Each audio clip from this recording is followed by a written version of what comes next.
Hello, my name is Sky Damron, and the topic I chose, my argumentative essay, is child abuse. And the thesis statement I chose to write was, child abuse is a huge problem in our world today. There are several types of child abuse. For example, there are physical, emotional, neglect, and sexual abuse. In my argumentative essay, I will be going over the sexual abuse and how kids should feel comfortable and not be afraid to speak up about what's going on. For one of my sources, I read an article that is called Recognizing Child Abuse. In this article, it explains the 4 types of abuse: neglect, emotional, physical, and sexual abuse. It talks about what each abuse is and what signs to look out for. It also gives a list of people you could call or talk to if you feel like a kid is experiencing this. And it also tells you why it is important to tell someone what's going on, because you wouldn't want your own child or your niece, nephew to go through this.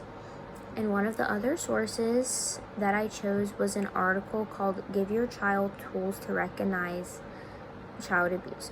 In this article, it explains how you should feel comfortable talking to your child and get them to feel comfortable talking to you.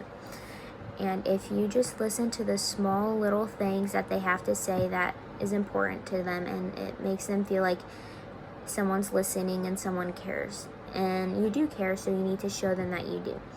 And also explain to them what you've been through, if you've been through anything like that, and tell them it's okay. And if you're giving your personal experiences to them, they'll be like, oh, so like I'm not the only one to have gone through that.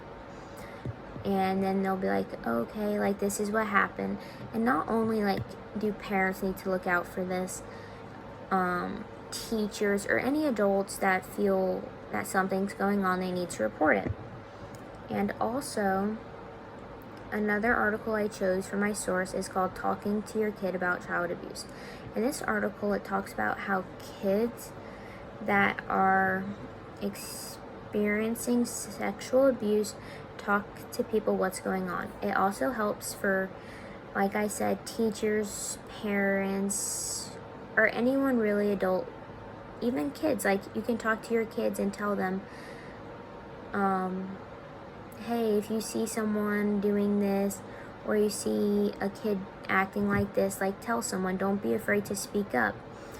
And it just tells the parents what signs to look out for, and to tell them that it's okay, like I'm listening to you. And it explains the best way to approach a child on what's going on, and to tell them it's not bad and it happens and you just want help for that child. And talk about the body parts and how someone shouldn't be touching you there. And once you're explaining all of that information to them, then they will be like, oh, that's wrong, I shouldn't be doing that, or that person should not be doing that to me, I shouldn't be feeling this type of way. And the reason that I chose this topic is because I've been through it, and I want to share to people that it's not okay and you need to speak up. And I wish I had spoken up, and that's why I wanted to write this, because children need to speak up. And I understand that they're afraid, but the adults actually have to show they care. And the children are honestly afraid they're the ones that are going to be in trouble for this, and they're not going to be. And I learned that, and that's just a big thing, that the kids need to feel wanted.